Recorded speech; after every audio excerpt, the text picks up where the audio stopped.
Hello, and welcome to the Morgan Latif podcast series, this time Diversity and Inclusion in Focus. I'm your host, Sam Latif, and this week my guest is Amri Johnson. Amri brings over 20 years in the D&I space. Interestingly, he started training as an epidemiologist, but then quickly set up as an entrepreneur and has been advising leaders and companies ever since on furthering their D&I efforts. He also set up the D&I efforts at the research division at Novartis, and since then has set up Inclusion Wins, for which he is a CEO, which is a people-focused solutions cooperative that do all their work in inclusion. This week, we have a really interesting discussion, and he talks about some of the stuck points in the field in D&I, but more importantly, the need to deconstruct this paradigm and how we should be reconstructing it to make it more actionable, more sustainable, and overall more accessible to everybody.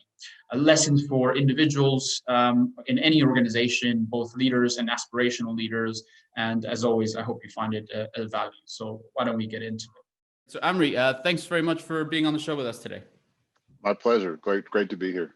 So I already gave you a little bit of an intro, but I'm pretty sure I probably didn't do it justice. So I think I always like to start off by understanding a bit of the origin story, and it's a particularly fascinating one with you. So if you could tell us a little bit about what's your journey in D&I and again, what led you to really dedicate your career to it? Yeah, it's a good question. It's something that you don't think about so much because it started way before you even thought about a career. And for me, I was born and raised in Topeka, Kansas. Those that are in the United States have an understanding of some of the history of Topeka, Kansas, because of the fact that that's the court case that created desegregation in public schools in the United States of America.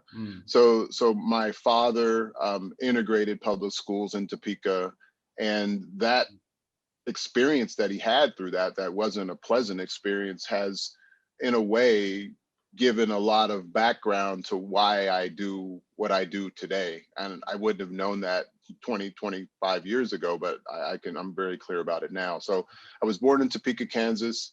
My father is a mortician, so that also gave me a certain kind of lens into a way of compassion. My mother's an educator, PhD trained.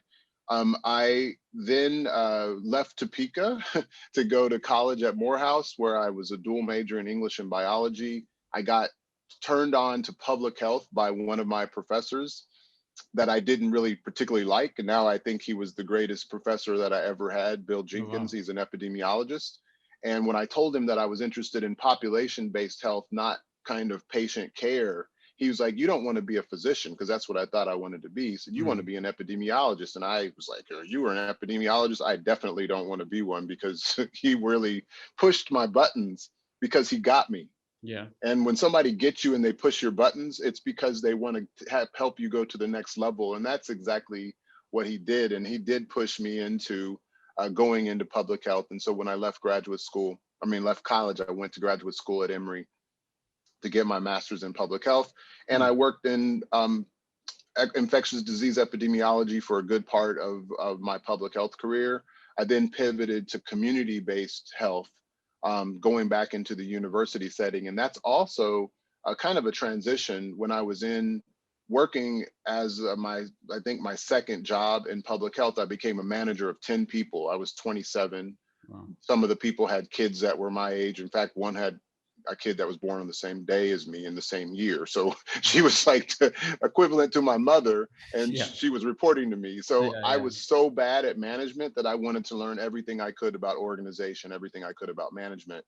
And so when I went into work back in academia, I saw that this was an opportunity for me to learn. And I also started getting to know consultants, friends that worked in the kind of organizational effectiveness strategy space. And I kind of self-taught myself. Subsequently left that work, started a consulting firm. One of the products was a diversity job board. And thus I kind of catapulted into the diversity space where corporations were concerned. I went from doing work that was related to health disparities as an epidemiologist to work that was related to organizational kind of disparity in a way. And so my lens as an epidemiologist has really dictated the way that I do diversity, inclusion, and equity work. Yeah. And so I've done all that for the past few years, and now I went from being a consultant in a firm to 9 years at the research division of Novartis, where I helped start up the inclusion and diversity efforts. And then I left Novartis about 2 years ago to move to Basel. Ironically, left Novartis to move to Basel because of my then partner, now wife, and I had a project that was successful, and it resulted in a 2-year-old. He turns 2 on the 28th, in a little less than a week. So that's my story, and it's one that I wouldn't turn back on. And through that time, I've lived in different places in the world. I've been an entrepreneur. I've been inside. I've worked with people from across multiple continents, and it's given me a perspective on how to do the work that I think allows me to see through some of the dichotomies, often false dichotomies, that arise where this work is concerned. So that's a long answer to a short question. Yeah, no, I appreciate it. A lot to unpack there.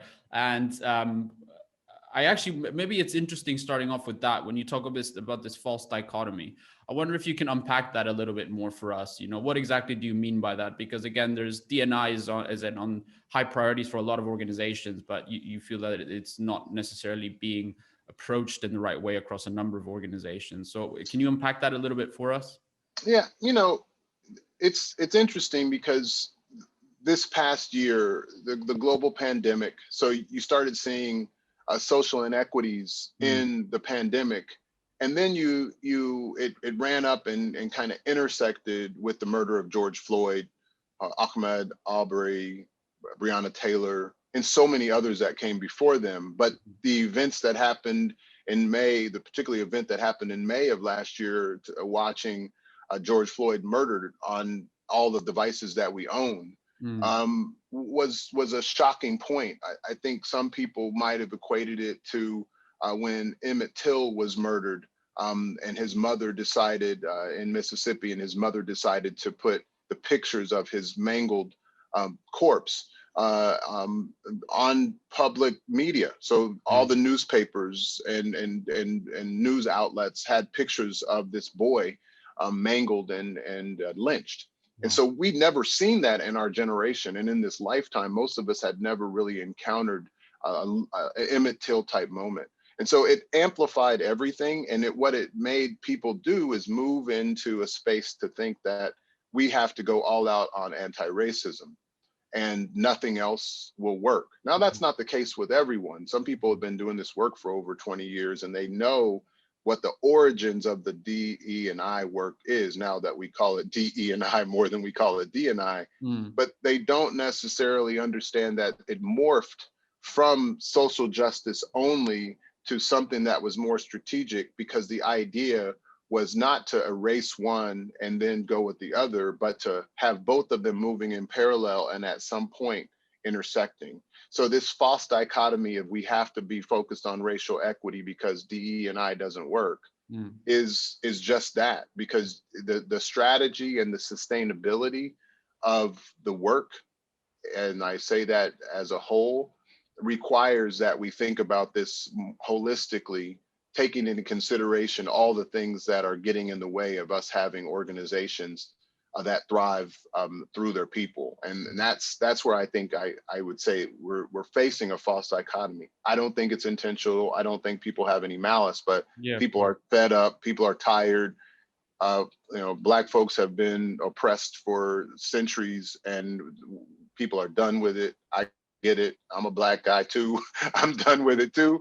But I also understand that this whole notion of inclusion and equity is for everyone. And if it's not framed with that in mind, you'll have people think that it's just for someone else, or it's for that out group, or for that other.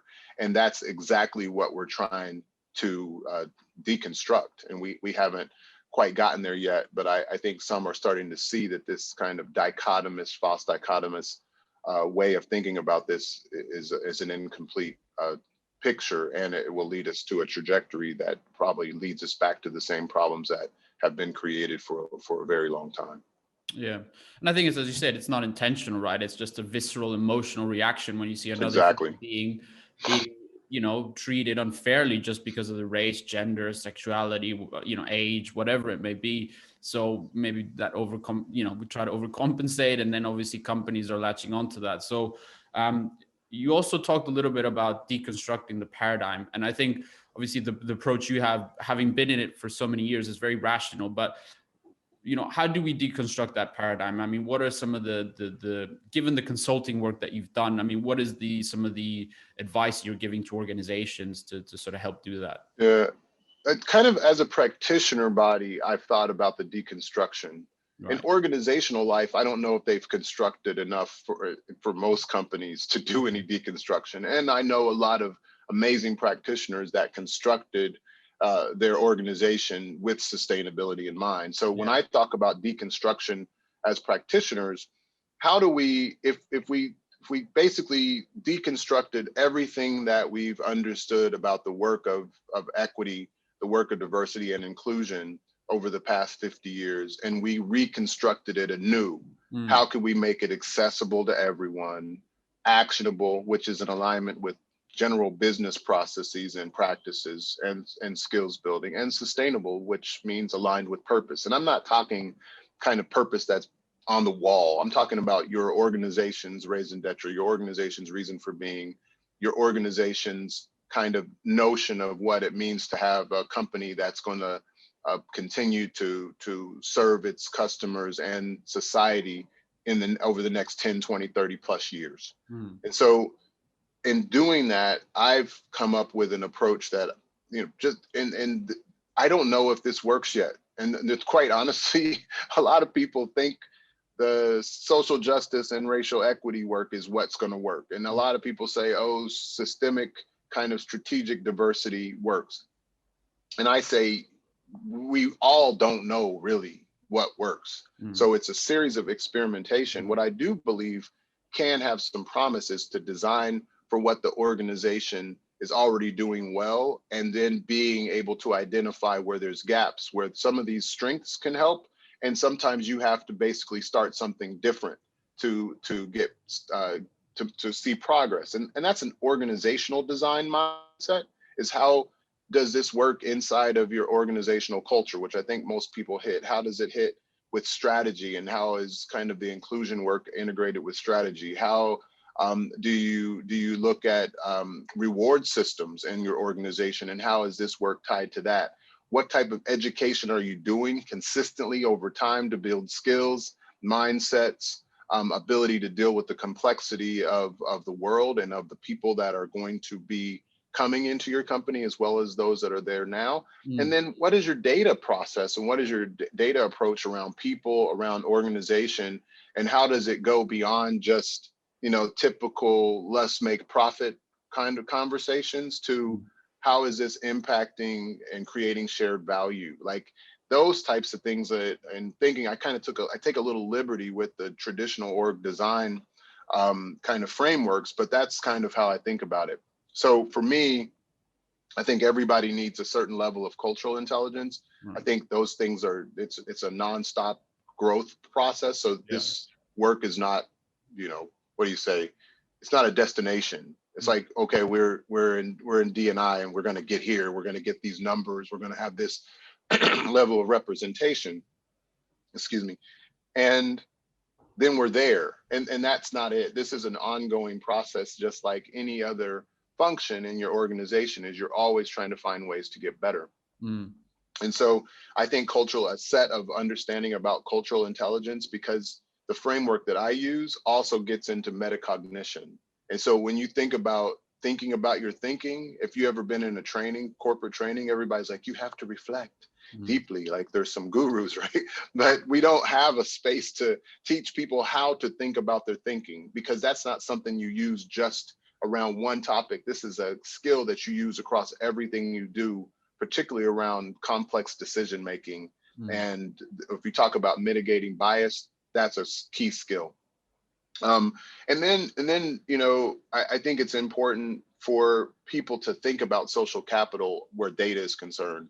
A lot of I worked on a program. My team created a program for students to come in from less exposed backgrounds into the research division and do a 1.5 to 2 years of science at a high level, and then apply to top PhD and MD PhD programs. And we have tremendous success with that. But the problem was never the aptitude of these candidates that were from so-called under-resourced or represented backgrounds.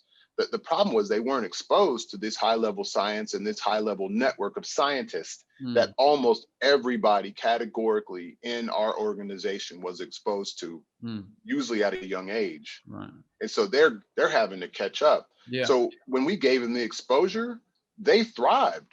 Sometimes like surprised people to such an extent that they were like, wow, this is amazing. They learned as much from these scholars as the scholars learned from them. Yeah. And thus their networks began to diversify on both sides. Yeah. So the idea of social capital, this reciprocity of learning and goodwill and the ability to tap into things that you wouldn't tap into without those networks being diversified, is also kind of at the heart of the model that we purport. So design, really looking at systems or in that design, cultural intelligence, and social capital, which we believe also can create shared value.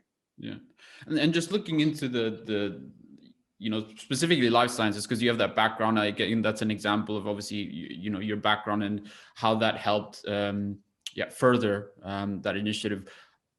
Have you seen any differences in particular? Because we talk a lot about promoting diversity more in these in STEM, for example, and having been in an organization as large as Novartis, and we think of these globalized organizations that they would be very well adapted to managing diversity in a way, because they have global workforces and they have to promote individuality within people, right? But what would have been your observations, particularly in your career, specifically in life sciences? How does that compare maybe with other industries you've seen in consulting as well? I don't think there's been very few organizations that have done it like at the highest level. So to compare, large life sciences companies, I think they've done it as well as any other large entity. Right. Now, some are better. I've seen like companies like Merck had a long-term chief diversity officer in Deb Daggett that was pretty much one of the best that's ever done the work. And so you have some really high-level exceptions, and they continue to have great leaders there to continue that trajectory. Yeah. Now, generally, I think the life sciences hasn't, talent-wise, if you think about representation, that's where I think the investments have not been where they could be. Like I'm seeing the tech companies invest in students when they're really young. We're starting to see more of that in life sciences. So an organization like Life Sciences Cares out of the Boston area in the US, they're trying to build pipeline by getting students early exposure. But there's not a lot of organizations like that. What I do see as possible is, given the convergence of the kind of digital space with life sciences, you're going to see people that have been training folks in digital end up in life sciences, because they're going to be so interdependent that you'll maybe have a chance to have more folks that got trained in coding and data science coming into the life sciences world. But generally, the companies just haven't been extremely strategic about it and haven't always had a lot of people on board that could drive it in that way. I think that's changing, but I still think that there's work to do. Now, for smaller biotechs and therapeutics companies emerging, I see them really stepping up to the plate to try to build this into who they are culturally early. So companies at 30, 50 people are already thinking about DE&I, and their internal people are driving it. So it's not something that the leadership's saying, oh, we need to do some D&I stuff because of George Floyd. Now, some, had statements about their stance, which is fine, but there are others that have been really active at building capacity and thinking about this from the outset. So rather than having to come back and retrofit it into culture, they're saying, this is our culture, and this isn't an option to play in our game. these are things that you have to do. These are our values, and this is what we're going to carry forward. Yeah. And we're going to continue to evolve that, deepen that, and educate for that, and reward for that, and do all the things that you need to do to create sustainability around it.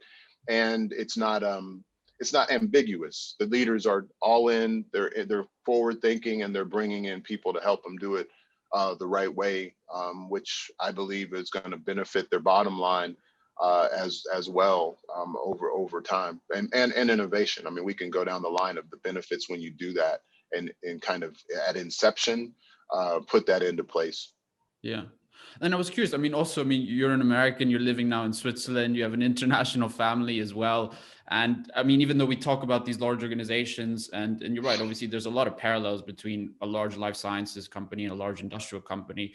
But have you also observed particular difference from a region, like when it comes to driving D&I in the right way, is sort of the US versus Europe, just for argument's sake? Of course, there's other regions that are also doing their bit on it and how they're employing it. But just for argument's sake, and given your experience, again, the US is this shining example of diversity in a way, right? And at least the theory of it is great, right?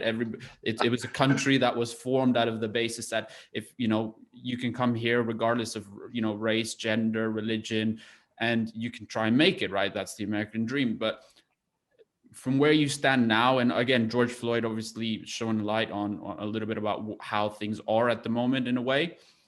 How do you see, what's your observations on that in terms of what companies are doing in the US versus Europe? Because you can even have a very large organization that is run slightly different in the US versus Europe, even though they're a European headquartered company versus US. So Sure. I was also curious to understand your observations, obviously having had experience now in both regions. Yeah, I mean, there's a stronger nationalistic bent in Europe, maybe even outside of Europe and into the Middle East, and to some extent in the African continent.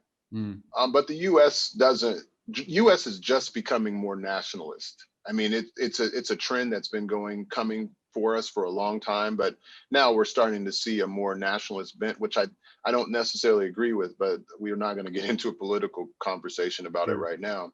But I think that's been the anchor of Europe, is nationalism.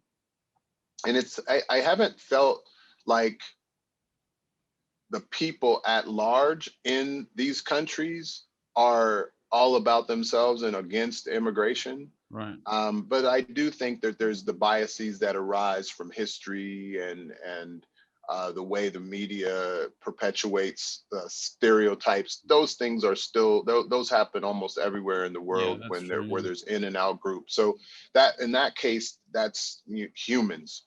Now, for organizations, I think the organizations that are global, they know that they have to think about this more broadly. And so the racism conversation has come into play. They're not all super comfortable with it, but it's come into play because they have people in their organizations that are like, look, this is happening. I'm experiencing it personally. My family's experiencing it. And I imagine my son, for example, is mixed nationality, but he's also mixed race. So he's going to have to navigate some of that at some point. I hope much less than I did, or much less than other people that have experienced some of the adverse impacts of systemic and kind of institutional racism have. But he's still going to have to navigate it and just understand some of that history. So, and I see more of that. You see more mixed nationality, mixed race children, all over the place, even in the U.S. That's one of the biggest growing populations in U.S. census.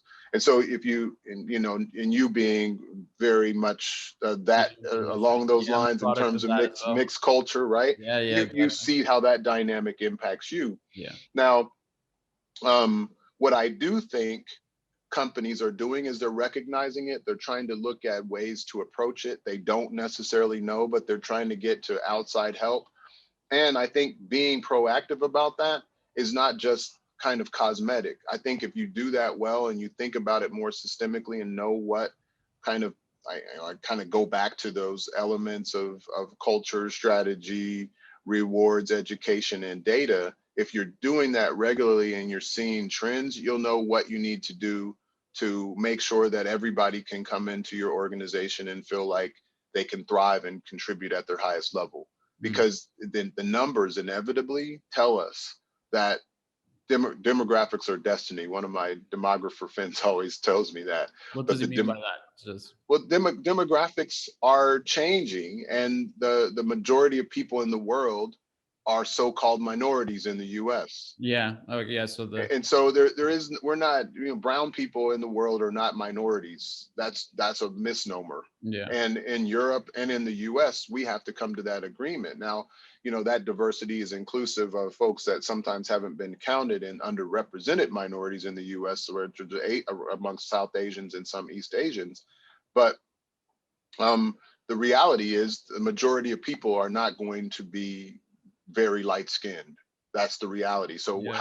How do we deal with some of the historical disparities around that? How do we make sure people feel safe, and that the practices that are in the organization are unambiguous about what the expectations are? And even if people might have some of these negative sentiments towards the so-called other, the way that the organization does business and evaluates people says, you do that, it's unacceptable, we'll give you a chance to get better.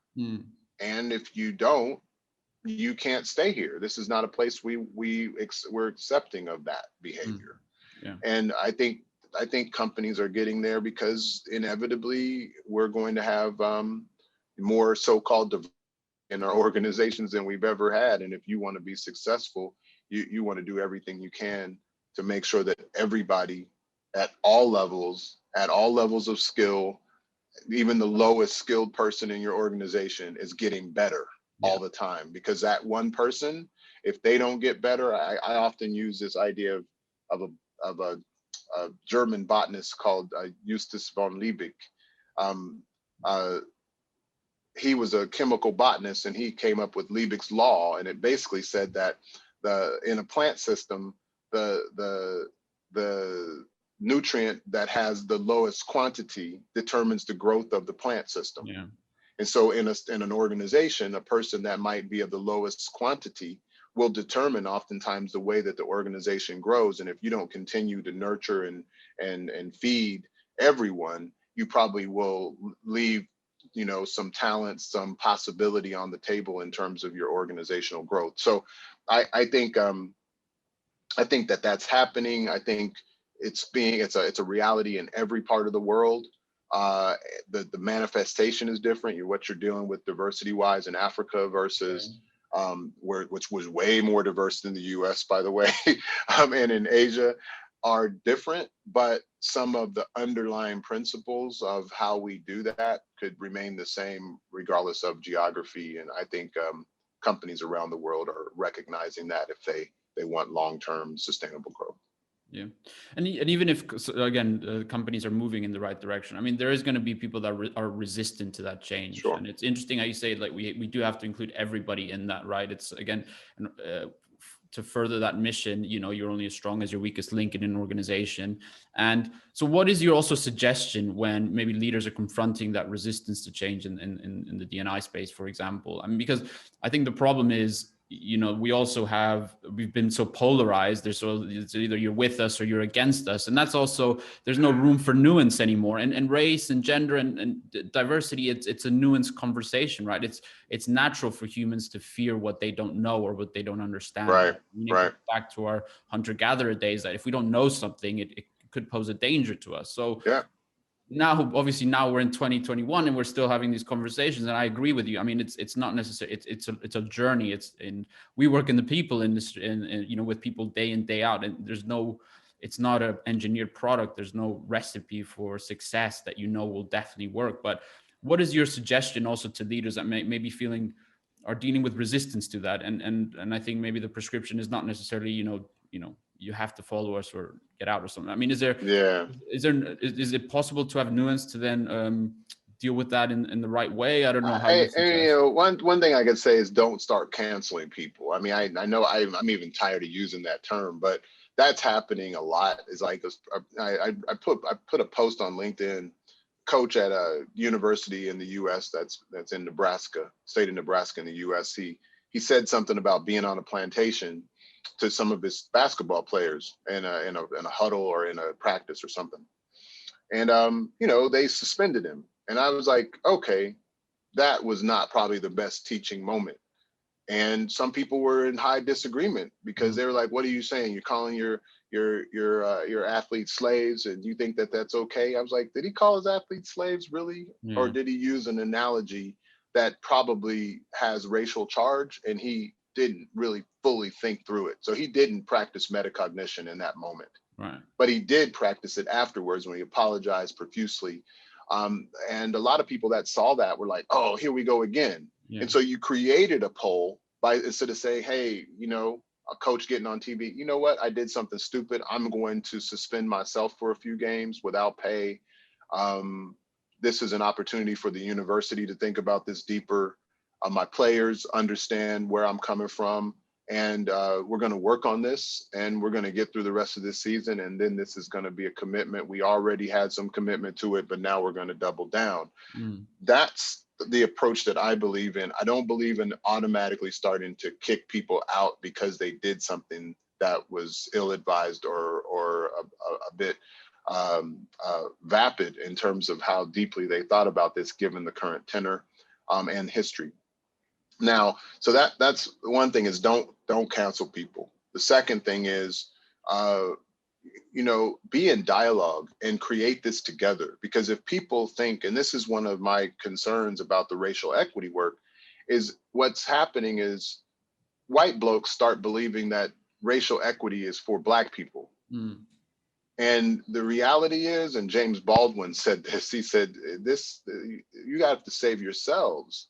This is not about Black people. Black people have been persecuted for a long time, for many years. And so we know that racial equity is critical, but a lot of people still think it's for them.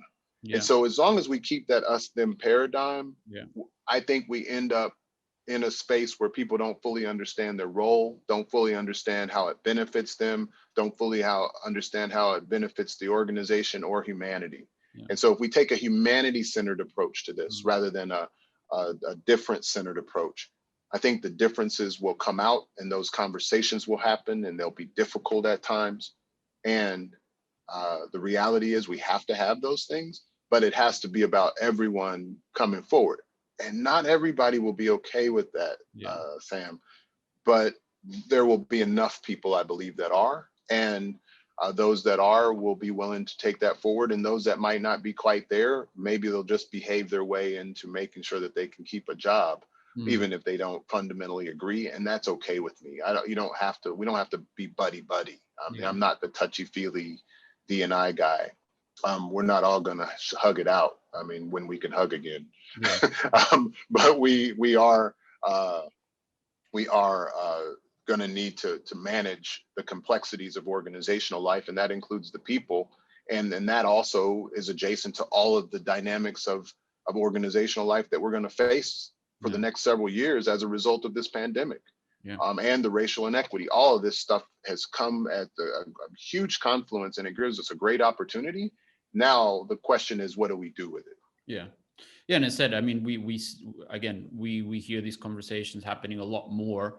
And I'm sure you've been in it 20 years, so you've seen how it's evolved and how it's obviously climbed up in the agenda. And it's obviously, I was curious to understand, are you optimistic then about the future, just given some of the things that you're talking about, how companies are evolving? Do you see that there are positive signs of, I said, not just the big organizations, but in general, all organizations moving in the right way? Are you positive of where we might be 20 years from now? One of my favorite trolls on social media, whenever I talk about this work, the response from this person is, oh, it's just human nature to be biased. I don't know why you think this is going to change. This has been going on for millennia, blah, blah, blah, blah, blah. And so I often tell a story of Sakyamuni Buddha was talking to one of his disciples, Subhuti, and Subhuti says, well, what if the people don't understand or won't follow it? And the Buddha said, Subhuti, don't think that, don't say that. What we're saying is the essence of truth. It's not about being right or wrong. It's an essence of humanity.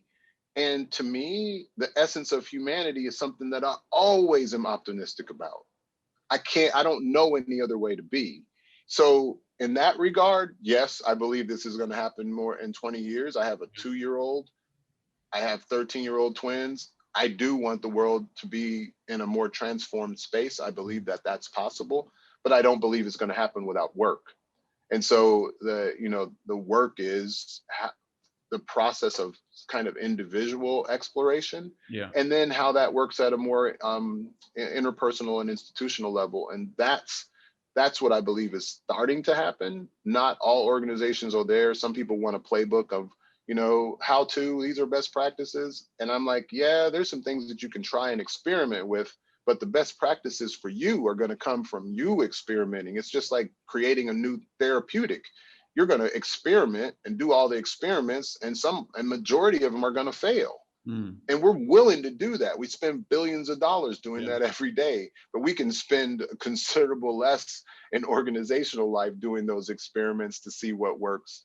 And that's a place that I think we eventually will have to come to if we want to see long-term success. Yeah.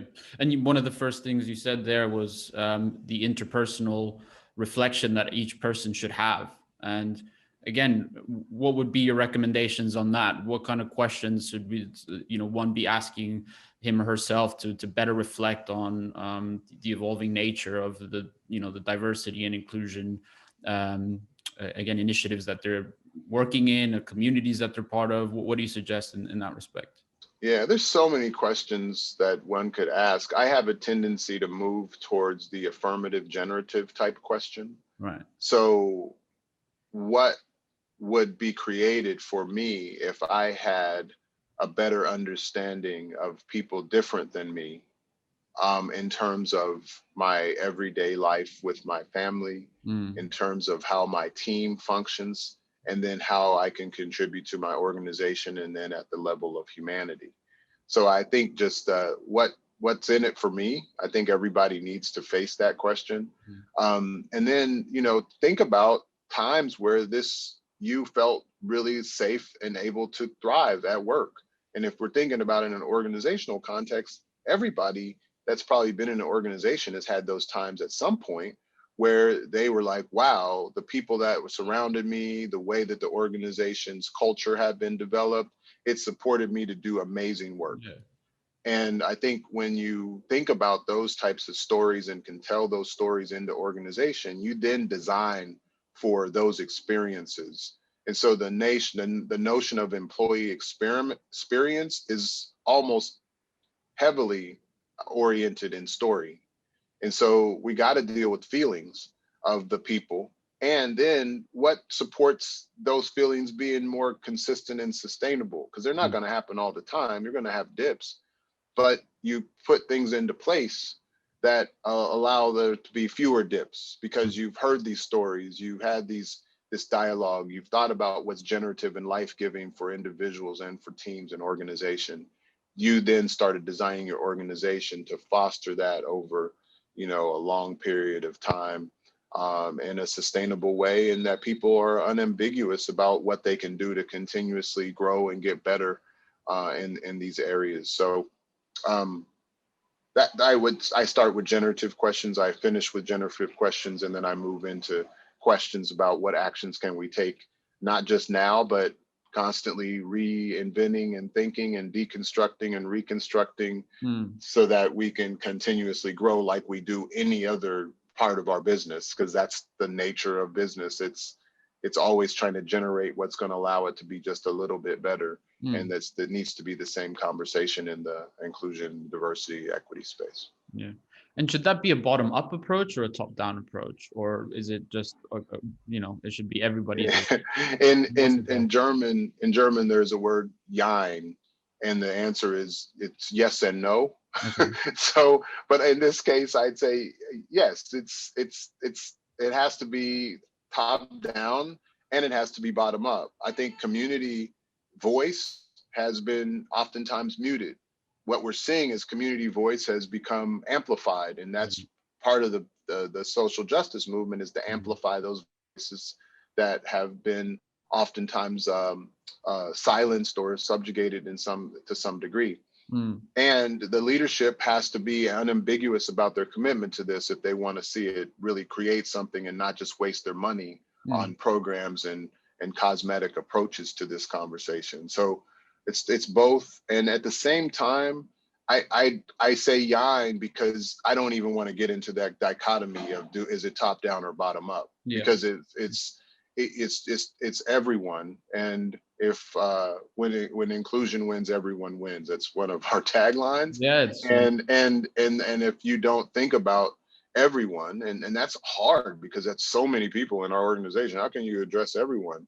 You address everyone by dealing with this on the organizational design level, educating people to understand what their role is and finding out what allows people to thrive, and working every day to fortify that. And I think that's an everybody thing, because everybody contributes to everyone else, and the interdependence that we have, you can't separate yourself from it. Interdependence is organizational life, particularly in the complex dynamics that we're facing, contemporarily. And that's something that you can't shake. So everybody has to be in on this, and everybody has to understand that everyone is influencing everyone else, even though it doesn't feel like that every day.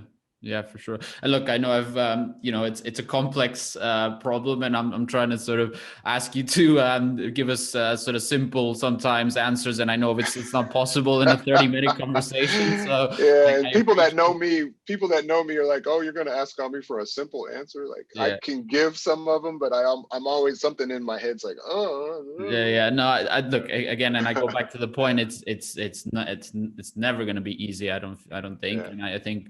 I appreciate, with the background you've had, the particular lens, even that you've seen in organizations, how you've been able to frame that. And I thought it was best kind of finishing off with any final key takeaways. I know we've touched on quite a few things already in terms of what you're suggesting, but just any final takeaways, because again, we have leaders, our network really involves directors, VPs, CEOs that are also leading people, specifically in these types of organizations that again might be struggling with this or might be doing it very well. But what would be your kind of final takeaways from what we've discussed to date on that? I'd say the first one is you want to make your efforts accessible to everyone, actionable, in terms of in align with what the business priorities and activities are, and sustainable, that are aligned with purpose. So that's one that I think is unequivocal. The other one is think about systems. Your organization is built on systems, and your systems are going to determine your organizational destiny, because structures create behaviors. And so put that into place. And think about how inclusion influences the systems that you have, and build for that. And you might need to think about that deeper than just going into doing education alone. But education obviously is part of that systems building. And then lastly, choose humanity. If we are staying on this path of humanity, we have to understand that our destinies are interdependent, and that if we choose humanity together, we'll probably be able to find those things that allow everyone to thrive in our organizations, and that will translate into choosing humanity outside of the organization as well. So those are the three things that I think are critical, and I think could elevate societies and allow us to really live in a way that might not be quite a utopia, but will be as close to it as we can get as flawed human beings. Yeah, absolutely. Well, that's a great way to end it. It's been an education for me, and I'm hopefully it's been as well for those listening. Amri, I really appreciate your time. Again, we'll obviously include links to all the kind of relevant information that to get in touch with you, also kind of suggested reading. But I appreciate you very much, and thanks again for your insights. Thank you so much, Sam. It was my pleasure, and thanks for all the work that Morgan Latif is doing in this space. Appreciate it, Amri. Take care. All right, be well.